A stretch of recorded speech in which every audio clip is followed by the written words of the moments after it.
नमस्कार। आज के वीडियो में हम लोग बौद्ध धर्म के बारे में पढ़ेंगे। बौद्ध धर्म का उदय किस तरीके से हुआ, किस तरीके से उसका विस्तार हुआ, ये पूरा इस वीडियो में आपको डिटेल में जानने को मिलेगा।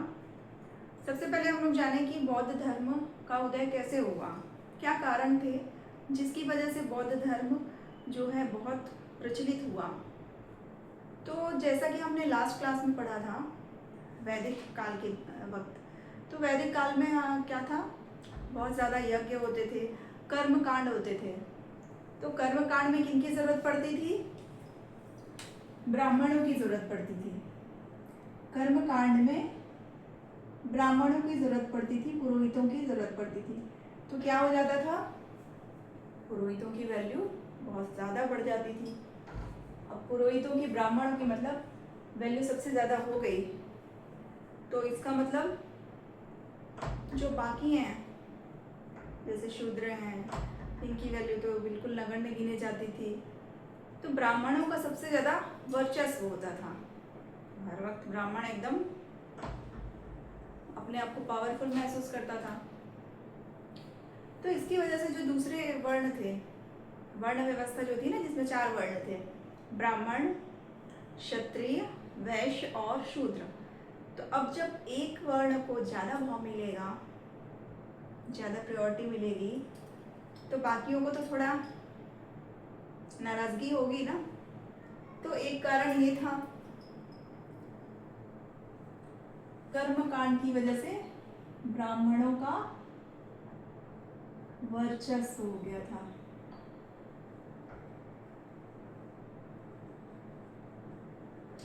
दूसरा, वर्ण व्यवस्था।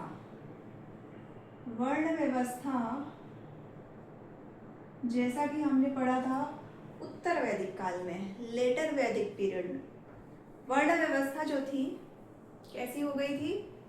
वंशानुगत। मतलब राजा का बेटा है तो वो राजा बनेगा, ब्राह्मण का बेटा है तो ब्राह्मण बनेगा, क्षत्रिय का बेटा है तो क्षत्रिय रहेगा, वैश्य का बेटा है तो वैश्य, और शूद्र का बेटा है तो शूद्र।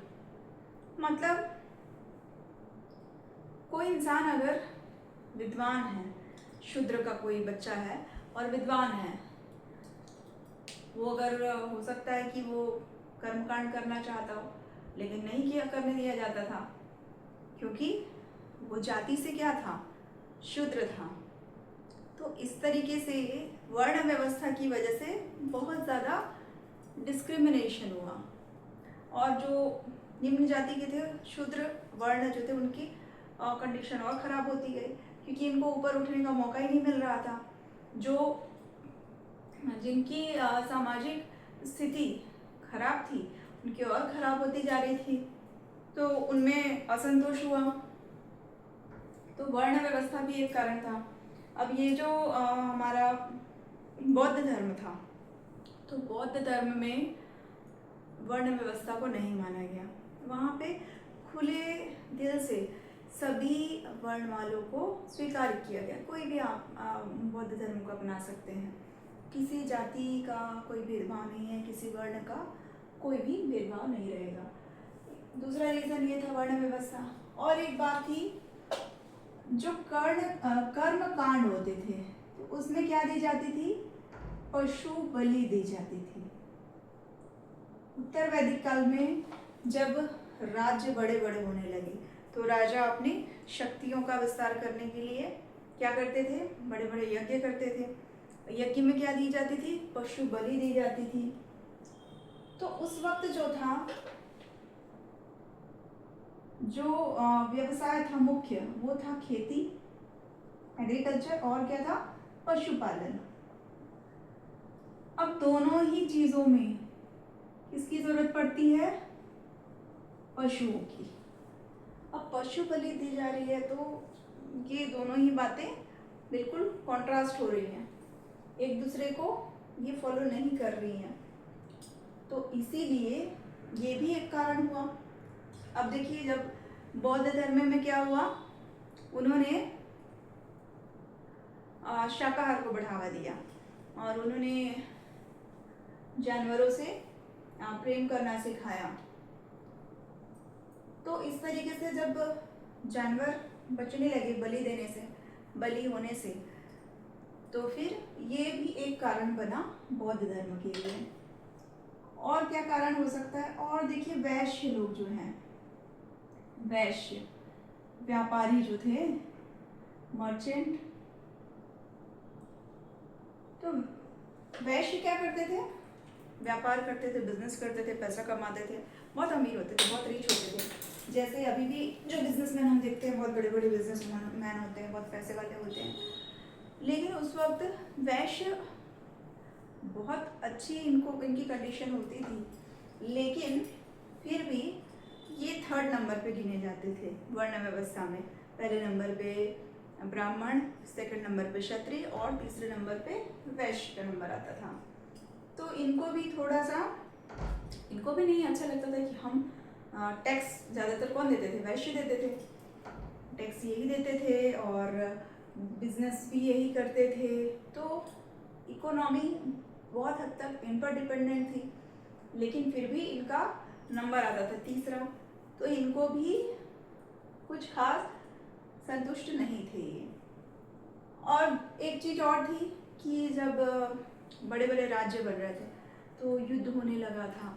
तो युद्ध जो है वो बिजनेस के लिए अच्छा नहीं माना जाता। अभी हम कुछ समय पहले ही देख रहे थे, दो तीन कंट्रीज़ में युद्ध हो रहा था, तो उसका असर सभी पे हो रहा था, बिजनेस पे भी होता है, बिजनेस पे बहुत ज़्यादा असर होता है। तो वैश्य मर्चेंट कभी नहीं चाहेगा कि युद्ध हो, तो ये शांति वाला वातावरण चाहेगा। तो बौद्ध धर्म ने शांति वाला रास्ता ही बताया, तो इसलिए ये भी बौद्ध धर्म की तरफ आकर्षित हुए। तो ये कुछ मेन कारण थे जिसकी वजह से बौद्ध धर्म का उदय हुआ, राइज हुआ।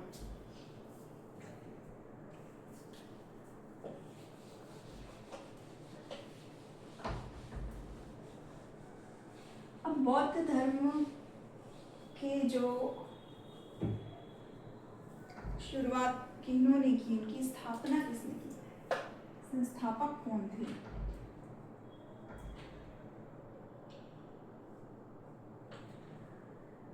तो वो थे गौतम बुद्ध जी।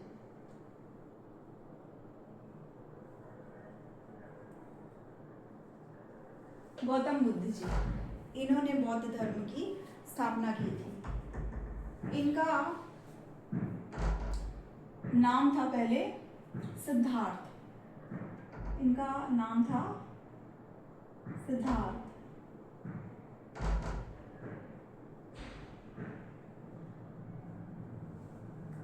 इनके पिता का नाम था शुद्धोधन, पिता का नाम था शुद्धोधन,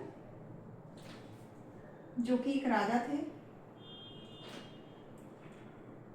और माता जी का नाम था महामाया। मतलब ये एक राजकुल से थे।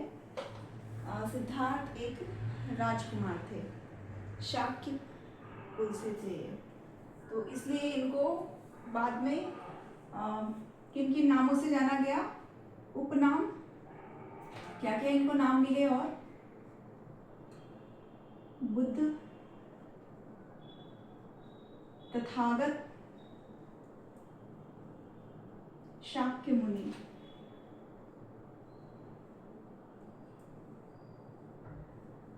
और light of Asia, light of Asia, इन नामों से भी इनको जाना जाता है। गौतम बुद्ध जी की जीवनी को हम संक्षिप्त में समझते हैं, शॉर्ट में।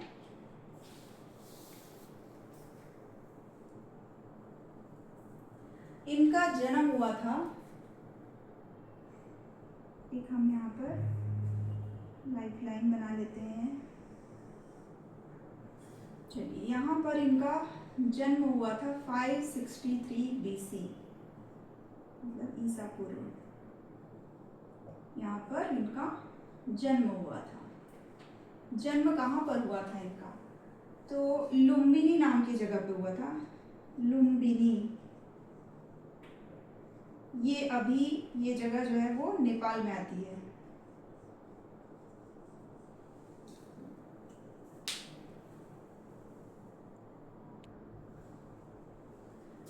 उसके बाद जब ये 16 इयर्स के थे, 16 साल के, 16 इयर्स के थे, तो इनकी शादी हो गई, मैरिड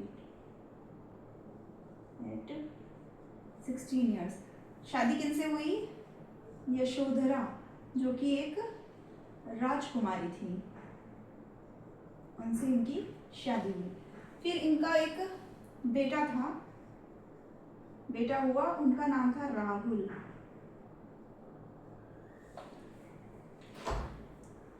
गौतम बुद्ध जी बचपन से ही काफ़ी दार्शनिक प्रवृत्ति के थे। वो बहुत चिंतन मनन करते थे, लाइफ को सोचते थे कि जीवन क्या है, कैसा होना चाहिए, और ध्यान करने भी बैठ जाते थे। तो इनके पिताजी जो है ये सब देख के उनको लगता था कि मेरा बेटा कहीं साधु सन्यासी ना बन जाए, राजा है तो उनको तो उत्तराधिकारी चाहिए। तो उनको सारे सुख समृद्धि, सारे साधनों से भरे रखते थे, लेकिन जीवन में जो लिखा है वही होता है। एक बार ये अपने राजमहल से निकले और जो उनका नगर है, नगर भ्रमण के लिए, अपने सिटी में घूमने के लिए निकले। तो निकले तो इनको 4 लोग दिखे। कौन कौन 4 लोग? एक बीमार इंसान दिखा। तो इन्होंने अपने सारथी से पूछा, सारथी का नाम था छन्ना। तो सारथी से पूछा इन्होंने कि ये बीमार क्यों हैं? उन्होंने कभी देखा ही नहीं था कि कोई बीमार। तो वो बोले कि हर मनुष्य बीमार होता है, और बीमार होता है तो दुखी हो जाता है। फिर आगे गए, आगे उनको क्या दिखा? आगे उनको एक बूढ़े व्यक्ति दिखे, एक बूढ़े इंसान। तो उन्होंने पूछा कि बड़े दुखी से बैठे थे। तो सारथी ने फिर बताया कि हर इंसान के जीवन में ये क्षण आता है जब वो बूढ़ा हो जाता है, शरीर निर्बल हो जाता है, तो वो फिर दुखी होने लग जाता है। फिर एक और इंसान नहीं, मतलब एक डेड बॉडी, एक मृत व्यक्ति उनको दिखा। लोग कंधे पे लेके जा रहे थे। तो वो पूछे कि ये क्या है? तो उन्होंने बताया, सारथी ने, कि ये मृत्यु है, इस व्यक्ति की मृत्यु हो चुकी है। ये सभी के जीवन में होता है, अंत में सबको मरना होता है। और बाकी लोग आसपास रो रहे थे। तो उनको लगा कि सारे दुखी लोग हैं, मतलब जीवन में सिर्फ दुख है, हर जगह दुख ही है। फिर एक संत मिले। संत एकदम ध्यान मग्न बैठे हुए थे और उनके चेहरे पे एकदम शांति थी, संतोष था। तो उन्होंने सारथी से पूछा कि ये कौन है? तो उन्होंने कहा ये संत है। तो पूछे कि अभी तक मैंने सब दुखी लोगों को देखा, ये कौन है महात्मा है? ये मतलब है कौन जिनके चेहरे पे इतनी शांति है, ये कहीं से दुखी नहीं लग रहे हैं? तो उन्होंने बताया कि ये संत हैं। संत जो होते हैं वो सांसारिक वस्तुओं का त्याग कर देते हैं, उनकी कोई इच्छाएं ही नहीं रहती है, और अपना जीवन वो ईश्वर की भक्ति में, लोगों की सेवा करने में लगा देते हैं। तो उनसे उन्हें बहुत खुशी मिलती है, उन्हें किसी प्रकार का दुख नहीं रहता। तो ये जो घटना थी, ये एकदम टर्निंग पॉइंट साबित हुआ बुद्ध जी की लाइफ में। उसके बाद उनको मोह माया ये सब पसंद नहीं आया, सांसारिक चीज़ों से विरक्ति होगी, और वो at the age of 29 years की एज में वो घर छोड़ के चले गए, गृह त्याग कर दिए। उसको कहते हैं महाभिनिष्क्रमण। घर त्यागने को बोलते हैं महाभिनिष्क्रमण।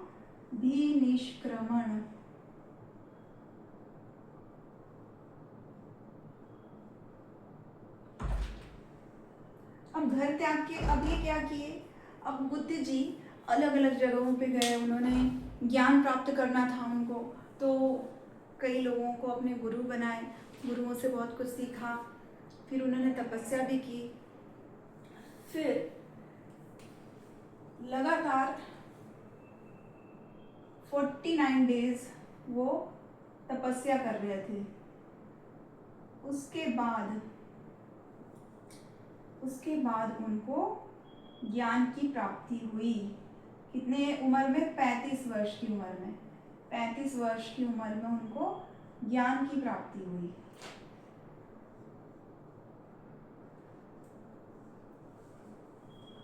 Eight the age of 35 years उनको ज्ञान की प्राप्ति हुई।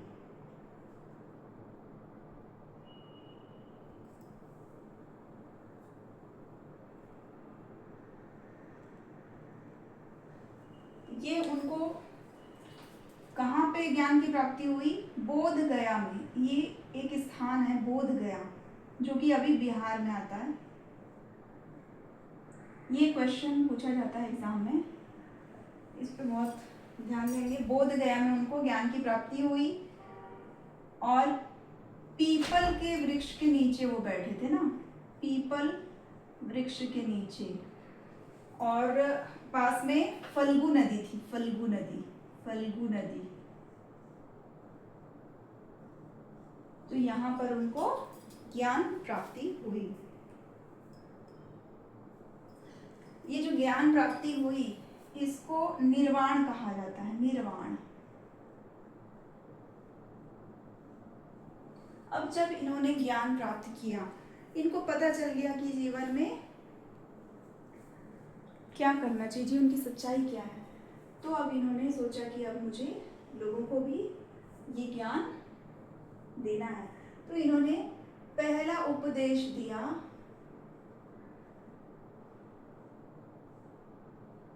उस उपदेश को बोलते हैं धर्म चक्र प्रवर्तन। धर्म चक्र प्रवर्तन, जो उन्होंने पहला उपदेश दिया उसको बोलते हैं धर्म चक्र प्रवर्तन। ये उन्होंने दिया सारनाथ में, सारनाथ। पहला उपदेश इन्होंने सारनाथ में दिया। ये भी बहुत ही इम्पोर्टेंट पॉइंट है।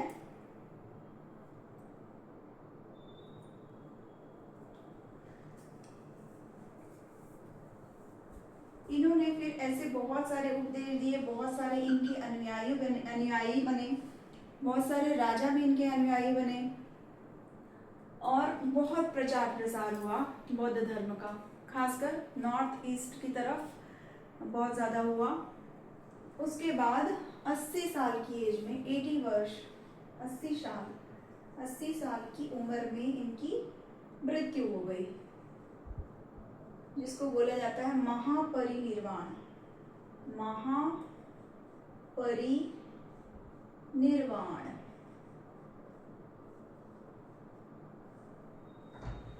मृत्यु को महापरिनिर्वाण बोला जाता है।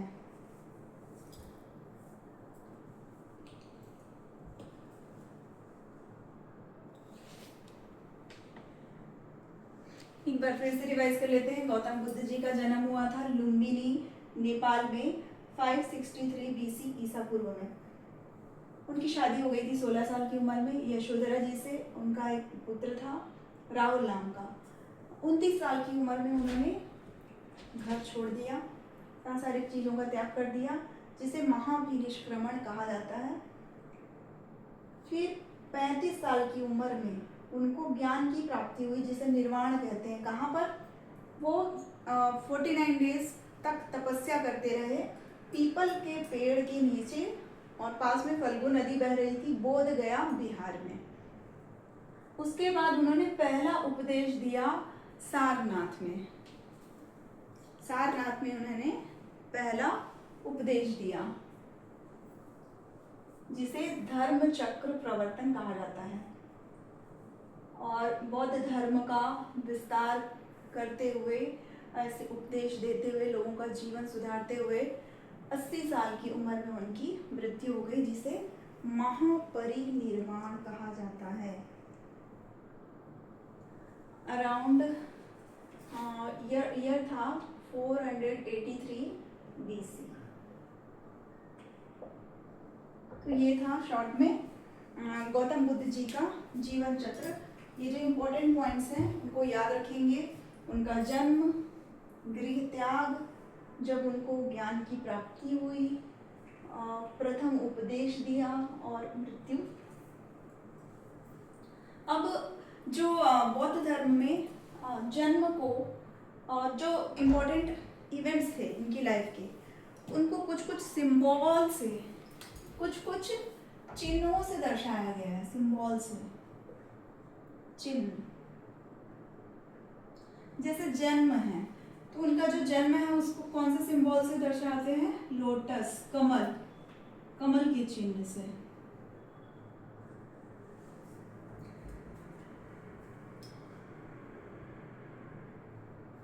फिर इन्होंने गृह का त्याग किया, घर का त्याग कर दिया, तो इसको हॉर्स, घोड़े के चिन्ह से दर्शाते हैं। घर को त्याग कर दिया उसको। फिर इनको जब ज्ञान की प्राप्ति हुई, ज्ञान की प्राप्ति हुई, उसको बोधि वृक्ष, बोधि वृक्ष मतलब पीपल का पेड़, बोधि वृक्ष से सिंबल से हम दर्शाते हैं।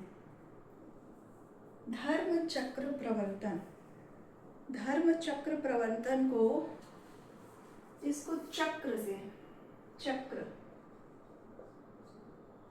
चक्र से इसको, जैसे चक्र होता है ना, एक चक्र,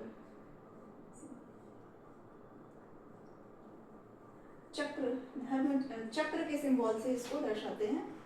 फिर उनकी जो मृत्यु हुई उसको दर्शाते हैं स्तूप, स्तूप के सिंबल से। स्तूप जो है जैसे सांची का स्तूप है मध्य प्रदेश में, अगर आप लोगों ने देखा होगा तो स्तूप ऐसी जगह होती है जहाँ पे जो बुद्ध जी या फिर जो बोधिसत्व, बोधिसत्व वो लोग होते हैं जिनको ज्ञान मिल चुका था, लेकिन उसके बाद भी वो लोगों की सेवा, मतलब लोगों तक अपना ज्ञान देने के लिए, फैलाने के लिए जीवित रहते थे, मोक्ष प्राप्ति तक नहीं पहुंचते थे, तो उनको बोधिसत्व कहा जाता था। तो ऐसे लोगों को बुद्ध, बोधिसत्व, इनके जो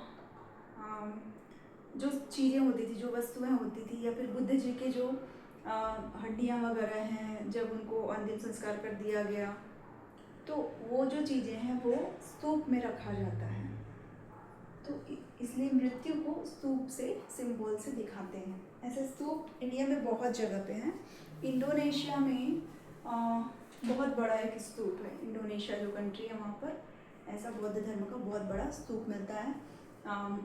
मध्य प्रदेश में मैंने बताया सांची का स्तूप है, मैंने भी सांची स्तूप देखा हुआ है, इसलिए मुझे वो याद है। ऐसे कई जगह पे और स्तूप पाए जाते हैं।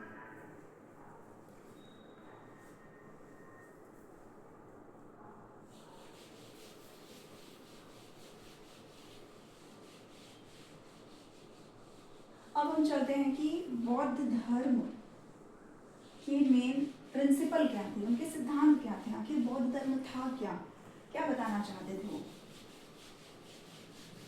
इनके प्रिंसिपल को जानते हैं।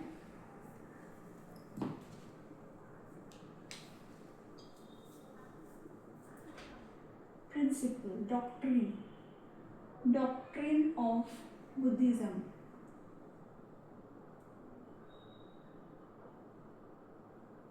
बौद्ध धर्म के सिद्धांत।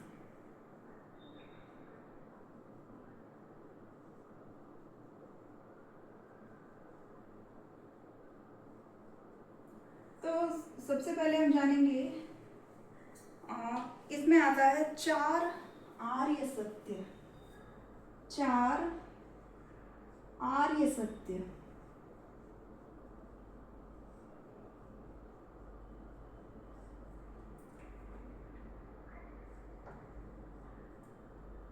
Four noble truth. क्या होते हैं वो 4 आर्य सत्य? तो नंबर 1 होता है दुख, मतलब जीवन जो है दुखों से भरा पड़ा है, सबके जीवन में दुख होता है, हम लोग भी देखते हैं, हर कोई किसी न किसी चीज़ से दुखी होता है। किसी को लगता है मुझे मोबाइल नहीं मिल रहा, किसी को लगता है मेरे पास नौकरी नहीं है, नौकरी होता है तो उसको लगता है मैं नौकरी से टेंशन में हूँ, किसी की शादी नहीं हो रही है, कोई बीमार है, हर किसी के पास दुख होता है। तो सबसे पहला सत्य तो यही है कि जीवन दुख से भरा पड़ा है। दूसरा क्या है? दूसरा है दुख समुदाय। दुख समुदाय मतलब दुख का कारण। हर किसी के दुख का अलग अलग कारण है। किसी के पास पैसा है तो हो सकता है उसको हेल्थ इश्यू हो, किसी की शादी नहीं हो रही है तो हो सकता है उसके पास पैसा बहुत है लेकिन शादी नहीं हो रही है। ऐसे अलग अलग कारण होते हैं। कोई बच्चा बहुत पढ़ाई कर रहा है लेकिन वो एग्ज़ाम क्लियर नहीं कर पा रहा है। ऐसे बहुत सारे कारण होते हैं। तो दुख समुदाय मतलब होता है दुख का कारण। दुख का कारण क्या होता है? तो ज़्यादातर दुख का कारण होती है इच्छा या चाह। इच्छा या चाह। हम जो लालसा होती है हमारी पाने की किसी भी चीज़ को, हम संतुष्ट नहीं होते हैं तो वही दुख का कारण बन जाता है। तीसरा जो है, ये दुख को दूर किया जा सकता है, मतलब दुख निरोध। इसको बोलते हैं दुख निरोध, मतलब दुख को दूर किया जा सकता है। क्यों नहीं किया जा सकता? जरूर किया जा सकता है। और चौथा है, अब दुख को दूर किया जा सकता है तो वो है दुख निरोध गामिनी प्रतिपदा। मतलब कैसे दुख को दूर किया जाएगा। पहला, जीवन दुख से भरा है। दूसरा, दुख का बहुत सारा कारण है, दुख के कारण होते हैं। मुख्य कारण क्या होता है? इच्छा या फिर चाह। फिर दुख का निरोध मतलब दुख को खत्म किया जा सकता है।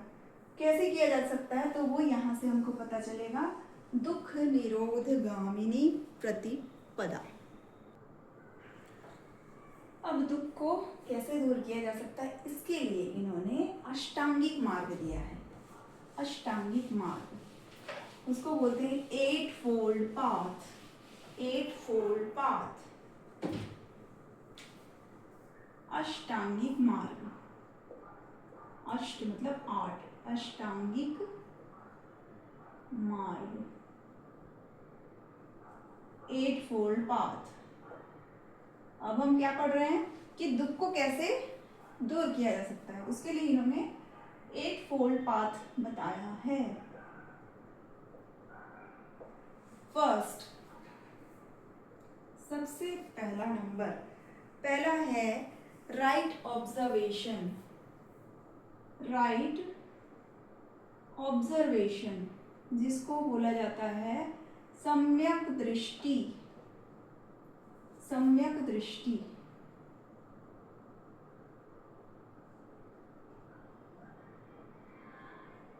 मतलब किसी भी चीज को देखने का नजरिया सही होना चाहिए। हम उसको गलत नजरिए से देखेंगे किसी चीज को, कोई आप पे गुस्सा कर रहा है, क्रोध कर रहा है, तो आप उसका कारण जानने की कोशिश कीजिए कि क्या कारण है। हो सकता है ये खुद किसी चीज़ से परेशान हो। ऐसा नहीं सोचना है कि अरे ये मुझको गुस्सा करा तो मैं इससे लड़ूंगा।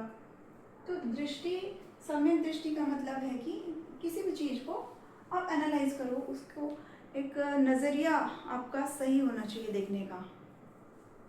फिर सेकंड है राइट डिटर्मिनेशन। डिटर्मिनेशन, सम्यक संकल्प। सम्यक, सम्यक मतलब उचित, संकल्प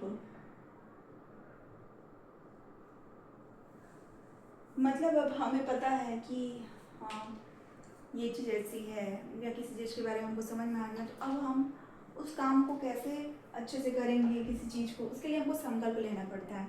कुछ भी चीज़ करने के लिए छोटे छोटे संकल्प लें, पॉजिटिव चीज़ें करने के लिए, अच्छी चीज़ें करने के लिए। तो सम्यक डिटर्मिनेशन मीन्स संकल्प लें। दुख से मुझे छुटकारा पाना है, तो कैसे पाना है? तो उसके लिए मुझे संकल्प लेना पड़ेगा। मेरे दुख का कारण क्या है मैं वो जान लूँ, फिर उस कारण को मैं रफा दफा कर दूँ। किसी बच्चे को दिक्कत है पढ़ने में, नहीं हो पा रहा है, उससे बार बार पढ़ रहा है लेकिन मार्क्स अच्छे नहीं आ रहे हैं, या फिर वो एग्ज़ाम क्लियर नहीं कर पा रहा है, तो अब वो जाने तो कि आखिर क्या रीज़न है। हो सकता है उसकी स्पीड कम हो, या हो सकता है कि वो जो तरीका अपना रहा है वो तरीका गलत हो। कुछ बच्चे क्या करते हैं, सिर्फ क्वेश्चंस रट लेते हैं। तो क्वेश्चंस रटने से तो क्लियर नहीं होगा ना एग्ज़ाम, जब तक आप बेसिक कंसेप्ट को नहीं समझोगे। तो आपको जब समझ में आएगी अरे मैं तो सिर्फ क्वेश्चन रट रहा था, इसलिए पास नहीं हो रहा था, क्योंकि क्वेश्चन तो कोई भी आ जाता है, कंसेप्ट तो मुझे पता ही नहीं है। तो अब आपको समझ में आ गया, तो आपने संकल्प ले लिया कि मैं अब अच्छे से पूरा कंसेप्ट क्लियर करूँगा। तो उसके लिए संकल्प लेना पड़ता है, तो सम्यक संकल्प। तीसरा है राइट स्पीच, सम्यक वाणी। ये तो आप लोग को पता है सभी को। सम्यक वाणी जो हम बोलते हैं, तो वाणी हमेशा क्या होनी चाहिए, उचित होनी चाहिए। वाणी से आप किसी को मित्र भी बना सकते हो और किसी को दुश्मन भी बना सकते हो, ये हम सभी को पता है। ये जो जीभ होती है वो, उस पर अगर कंट्रोल नहीं रखें, हम किसी को बुरा बोल दें तो सामने वाला तो हमको 4 चीज़ें बुरा बोल देगा। लेकिन वही चीज़ अगर आपकी वाणी में मिठास होगी, अच्छी तरह से आप बात करेंगे लोगों से, तो आपको भी रिस्पेक्ट मिलेगा, प्यार मिलेगा, दोस्ती मिलेगी। Next, right action.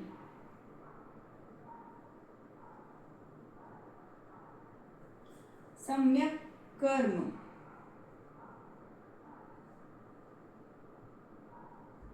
मतलब अब काम जो है आपको कैसे करने हैं, अच्छे काम करने हैं।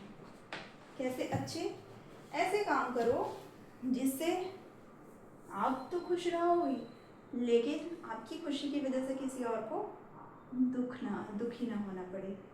कई लोग होते हैं ना, रात को पार्टी कर रहे हैं, लाउड साउंड बजा रहे हैं, और हो सकता है किसी के यहाँ छोटा बेबी हो, उसको परेशानी हो रही हो, या बुजुर्ग लोग हैं, और ना भी हो तो नॉर्मल लोगों को भी तो तकलीफ होती है ना साउंड से।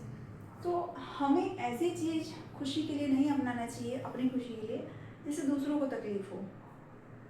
तो राइट एक्शन।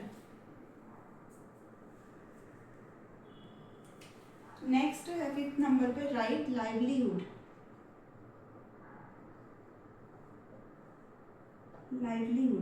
आजीविका, मतलब समझ लो अपना जो जीवन यापन करने के लिए हम जो काम धंधा, मजदूरी, व्यवसाय, नौकरी जो भी करते हैं, तो सम्यक आजीविका कैसी होनी चाहिए। आजीविका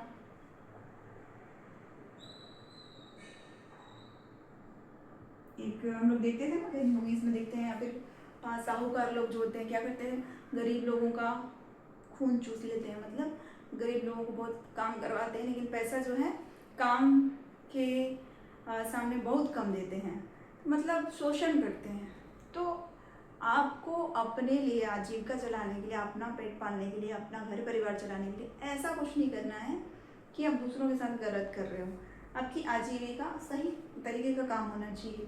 शराब बेच रहे हो, अच्छा काम थोड़ी है। ड्रग्स बेच रहे हो, तो ये अच्छा काम नहीं है। तो आजीविका ऐसी हो, आप बोलोगे कि नहीं मुझे तो मेरे फैमिली को पालना है तो मैं ये काम करना पड़ता है, तो काम तो दुनिया में बहुत सारे हैं, अच्छे काम करो ना। अच्छे काम करके अपनी फैमिली को अच्छा, मतलब उनको लाइफस्टाइल दो, अच्छा स्टेटस दो। 6 नंबर पे हम देखते हैं राइट एफर्ट।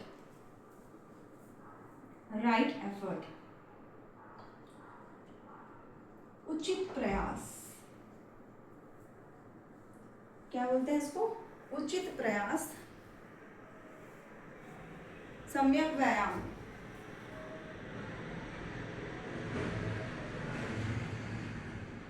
व्यायाम से हम समझ सकते हैं कि मतलब जो मेहनत करना पड़ेगा, परिश्रम, मेहनत।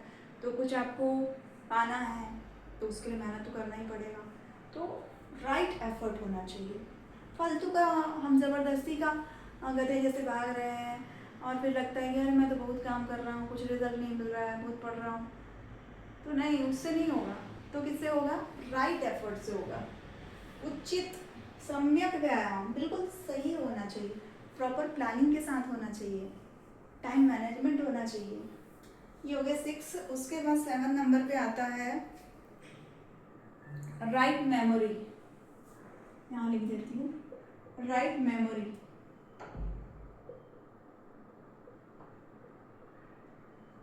उचित स्मृति या सम्यक स्मृति। सम्यक स्मृति, स्मृति मतलब मेमोरी। क्या होनी चाहिए स्मृति? उचित स्मृति मतलब, तो यहाँ गौतम बुद्ध जी ने बताया कि देखो हम लोग जनरली क्या करते हैं, या तो फ्यूचर के सपने में खोए रहते हैं कि मेरा फ्यूचर ऐसा होगा, मैं फ्यूचर में ये बन जाऊंगा, वो बन जाऊंगा, या फिर पास्ट के दुखों में घिरे रहते हैं कि पिछले मेरे साथ ये हुआ, वो हुआ, मैं तो दुखी हूँ, परेशान हूँ। तो ना तो आप फ्यूचर के बारे में सोचो, ना तो पास्ट के बारे में सोचो, आप प्रेजेंट के बारे में सोचो। जो भी आपका मेमोरी है, जो आपका दिमाग है, उसको कहाँ लगाओ? प्रेजेंट में। और जो भी आप काम करो उसको पूरा ध्यान पूर्वक करो। खाना खा रहे हो तो सिर्फ खाने पर ध्यान दो, पढ़ाई कर रहे हो तो सिर्फ पढ़ाई पर ध्यान दो। हर चीज़ को अगर आप ध्यान लगा के करोगे तो वो आपके लिए बहुत फायदेमंद होगा। 8वां नंबर इन्होंने बताया राइट मेडिटेशन, ध्यान। राइट मेडिटेशन, ध्यान सभी को पता है, आज के समय में ध्यान से सभी लोग परिचित हैं।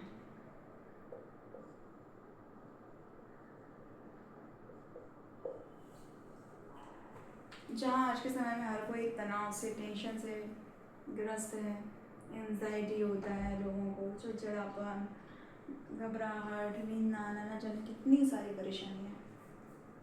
तो ध्यान जो है वो बहुत फायदेमंद होगा। आप ध्यान करो, आपका मस्तिष्क जो है शांत होगा, आपका मन जो है वो भी शांत होगा, और आप अपने आप को बेटर बना सकते हैं। तो सम्यक ध्यान, तो ये 8 फोल्ड पाथ है, 8, जिसको और देखा जाए तो ये देखिए, किसी भी बुद्ध जी किसी भी ईश्वर को ये नहीं बोलते थे कि इनको पूजा करो, मूर्ति पूजा बिल्कुल नहीं मानते थे। लेकिन इनकी ये जो चीज़ें हैं, जो इन्होंने सिद्धांत दिए हैं, वो देखा जाए तो बिल्कुल सही है। आप अभी के समय में भी आप अगर ये 8 चीज़ें अपनाएं तो हर कोई अपने लाइफ में सक्सेसफुल हो सकता है। तो हमने 2 चीज़ बौद्ध धर्म के सिद्धांत में पढ़ लिया। पहला था 4 आर्य सत्य, जिसमें दुख, दुख का कारण, दुख का निवारण, दुख निरोध, ये 4 चीज़ें थी। और सेकंड नंबर पे था ये अष्टांगिक मार्ग। अब एक और इन्होंने बताया है मध्य मार्ग। मध्य मार्ग, मध्य मार्ग क्या है? जैसा कि नाम से समझ में आ रहा है, मध्य मार्ग मतलब बीच का रास्ता। कैसा बीच का रास्ता? तो इन्होंने बोला है कि जीवन में कभी भी एक्सट्रीम में मत जाओ, किसी भी तरह का, ऊपर का भी एक्सट्रीम, नीचे का भी एक्सट्रीम। कभी भी एक्सट्रीम चीज़ें जो है वो अच्छी नहीं होती लाइफ के लिए। मध्य मार्ग चुनो। किसी इंसान के पास बहुत ज़्यादा पैसा होता है तो वो पैसे से ही आदमी, पैसे के कारण भी उसकी मृत्यु हो जाती है। और कोई इंसान जो एकदम गरीब है, एकदम बिल्कुल भी पैसा नहीं, तो उसके लिए भी जीवन जीना बहुत मुश्किल हो जाता है। किसी भी चीज़ का एक्सेस हो, कभी भी कोई बहुत ज़्यादा, कोई इंसान मान लीजिए बहुत ज़्यादा काम करता है, बहुत ही ज़्यादा वर्कोहॉलिक, आजकल कहा जाता है ना वर्कोहॉलिक लोग होते हैं, तो उनकी लाइफ क्या होती है? खुश नहीं रहते, वो लोग बस एकदम गधे जैसे काम करते रहते हैं। तो excess of anything is dangerous. चाहे वो बहुत एक्सेस मतलब ज़्यादा भी हानिकारक है और बहुत कम भी हानिकारक है। अगर आप बिल्कुल भी काम नहीं करोगे, कोई एकदम आलसी काम छोड़ है, तो उसकी भी लाइफ बेकार ही है ना। वो तो पड़े पड़े बीमार होके उसकी जीवन ही खत्म हो जाएगा, उसका शरीर भी खत्म हो जाएगा। तो इसलिए उन्होंने ये मध्य मार्ग दिया है। मध्य मार्ग मतलब बीच में रहो, एकदम ज़्यादा खुश नहीं, एकदम ज़्यादा दुख नहीं, मीडियम रहो। और इनके प्रिंसिपल में एक और चीज़ आती है, code of conduct. Code of conduct, code of conduct, आचार संहिता। आचार संहिता शब्द आप लोग चुनाव के वक्त सुनते होंगे, आचार संहिता लग गया, अब प्रचार बंद हो गया। तो कोड ऑफ कंडक्ट क्या है? बौद्ध धर्म में इन्होंने कुछ कोड ऑफ कंडक्ट बनाए हुए हैं। क्या है? जैसे दूसरे की संपत्ति पर अपना हक नहीं जताना है, जो अपना है उसमें खुश रहो, दूसरे की चीज़ों पर अपना हक नहीं जताना है। चोरी नहीं करना, चोरी नहीं करना है, झूठ नहीं बोलना है, और क्या करना है?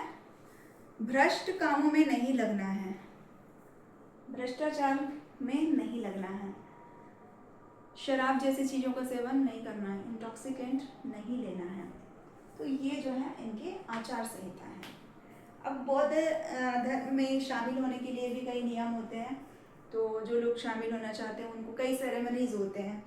तो एक सेरेमनी होता है जिसके बाद वो उपासक उपासिका बनते हैं, जो भी व्यक्ति उसमें शामिल होता है। फिर एक दूसरी सेरेमनी होती है जिसके बाद वो भिक्षु या नन बनते हैं। फिर उसके बाद वो संघ का हिस्सा बन जाते हैं। फिर उनको 15 दिन का समय दिया जाता है। 15 दिन तक अगर वो सब नियम का पालन कर रहे हैं तो ठीक है, उनको मतलब समझ लो 15 दिन प्रोबेशन में रखते हैं। अगर वो पालन कर रहे हैं तो उनको कंफर्म कर दिया जाता है, और अगर कोई भी चीज़ का पालन नहीं कर रहे हैं तो फिर उनको वहाँ से नमस्कार कर दिया जाता है कि आप नहीं बन सकते भिक्षु, क्योंकि ये नियम जो है बहुत ही कड़े होते हैं। बुद्धिज्म की विशेषताएं क्या थी? विशेषताएं क्या क्या थी बुद्धिज्म की? विशेषताएं देख लेते हैं।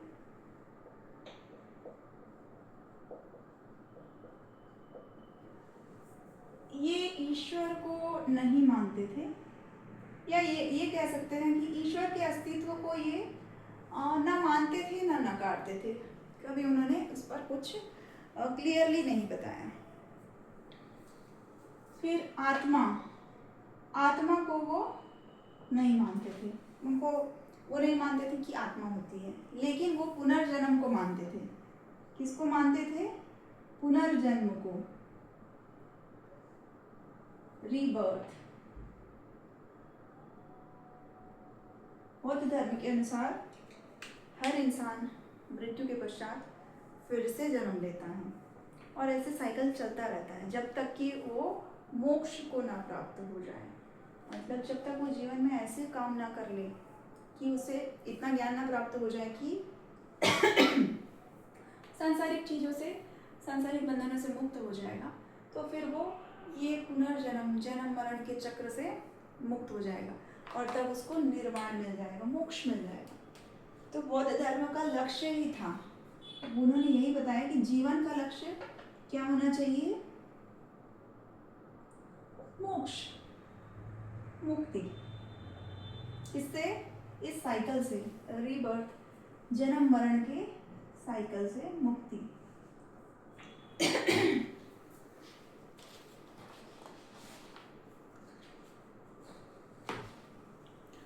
वर्ण व्यवस्था को नहीं मानते थे। ये मैंने पहले ही डिस्कस किया था स्टार्टिंग में ही। वर्ण व्यवस्था को नहीं मानते थे। इनके अनुसार कोई भी इंसान उसके साथ वर्ण के आधार पर भेदभाव नहीं किया जा सकता, और सब लोग आप आ सकते हैं, बौद्ध धर्म में शामिल हो सकते हैं। तो वर्ण व्यवस्था को इन्होंने नकार दिया। अब इसके बाद हम बात कर लेते हैं कि बौद्ध धर्म की कुछ संगीतियाँ हुई। संगीतियाँ मीन्स काउंसिल। बुद्ध जी जब इस दुनिया से चले गए, संगीति, काउंसिल।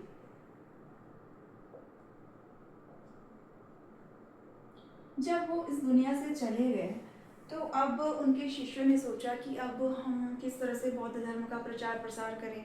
उन्होंने जो भी उपदेश दिया है उसको हम किस तरह से लोगों तक पहुंचाएं। तो उसके लिए अलग अलग काउंसिल बने। काउंसिल हुए, ऐसे 4 काउंसिल हुए। तो पहला जो है फर्स्ट काउंसिल जो था वो हुआ था राजगृह में। राजगृह, उस वक्त राजा थे अजात शत्रु।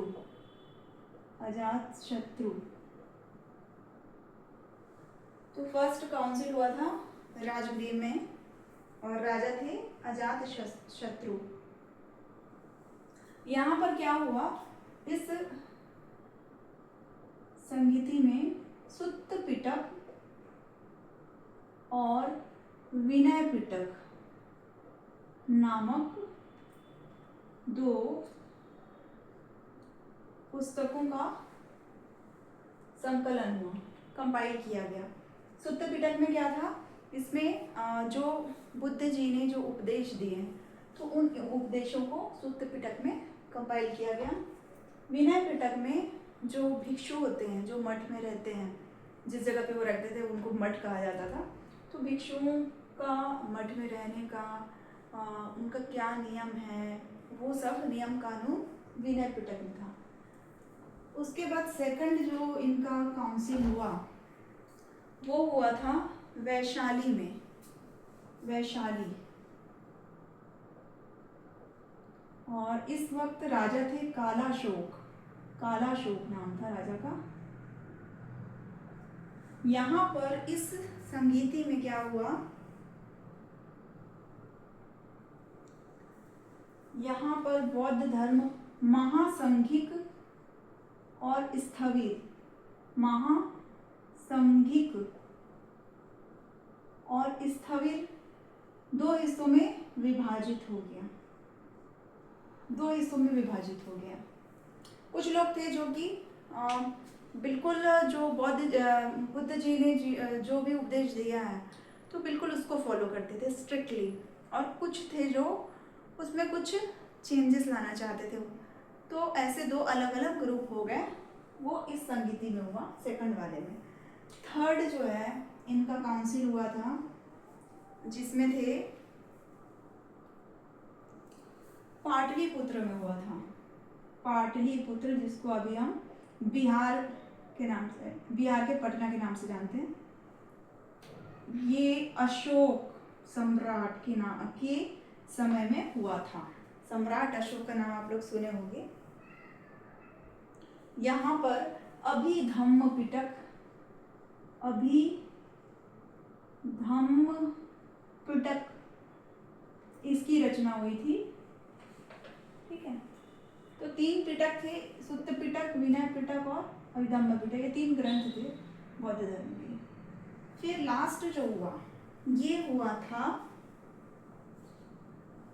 कश्मीर, कुंडलवन।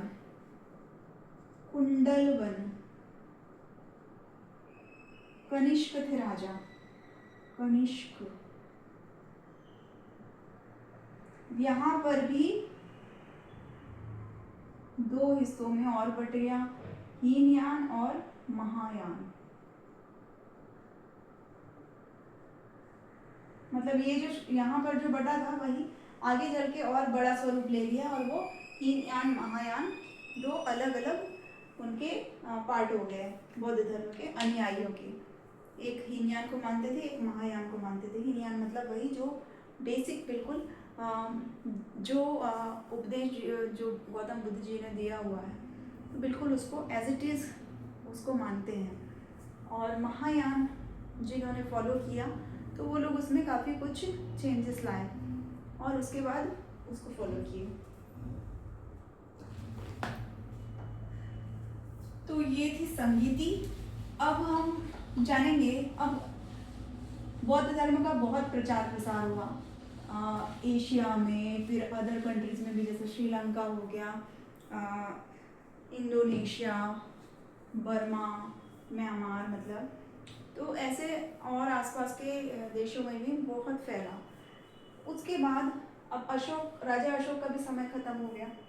राजा अशोक के समय पर तो बहुत चरम पे था, बहुत ज़्यादा, मतलब चारों तरफ बौद्ध धर्म फैला हुआ था। फिर अब राजा अशोक का समय भी ख़त्म, कुछ दूसरे राजा आने लगे। फिर धीरे धीरे बौद्ध धर्म जो है वो एक तरह से उसका विस्तार जो है कम होने लगा। पतन तो नहीं कह सकते क्योंकि अभी भी बौद्ध धर्म है, लेकिन उतना नहीं है जितना उस वक्त था। तो उसके क्या कारण थे? उसके कुछ कारण थे, जैसे पहला कारण था कि शुरू में बौद्ध धर्म में जिन बातों को मना किया गया था, बाद में बहुत सारे लोगों ने उन चीज़ों को अपनाना शुरू कर दिया। जैसे मूर्ति पूजा। मूर्ति पूजा का पहले विरोध किया गया था, लेकिन बाद में बौद्धिस्ट लोग ही बुद्ध जी की मूर्ति को पूजने लगे। तो एक तरह से ये हो गया ना कि पहले जो चीज़ आप बोल रहे हो आप बाद में उसी को आप नहीं मान रहे हो। मूर्ति पूजा का विरोध किया जा रहा था, लेकिन बाद में फिर पूजा करने लगे। तो ये एक तरह से कहा जा सकता है कि एक नेगेटिव पॉइंट था। फिर दूसरी चीज़ है मुख्य धारा से कटाव। क्योंकि ये लोग पाली भाषा का यूज़ करते थे, तो लोगों को उस वक्त पाली भाषा उतना अच्छे से नहीं आता था, और बाद में संस्कृत भाषा का प्रयोग करने लगे थे। अब ये लोग गिफ्ट भी लेने लगे राजाओं से। बड़े बड़े राजा महाराजा जब इनके अनुयायी बने तो वो लोग गिफ्ट देने लगे। तो ये तो एक तरह से जो मुख्य सिद्धांत था इनका कि आपको क्या करना है, मध्य मार्ग अपनाना है। और जब आप भिक्षु हो तो भिक्षुओं के लिए तो ये नियम होता था कि आप सांसारिक चीज़ों को नहीं एक्सेप्ट करोगे। तो ये सब चीज़ें फिर गलत एक संदेश दे रही थी ना कि आप भिक्षु होकर के भी गिफ्ट एक्सेप्ट कर रहे हो, बहुमूल्य गिफ्ट, प्रीशियस गिफ्ट मिल रहे थे। तो ये भी एक लोगों को ठीक नहीं लगा ये चीज़। बौद्ध मठों में बहुत सारी गलत चीज़ें होने लग गई।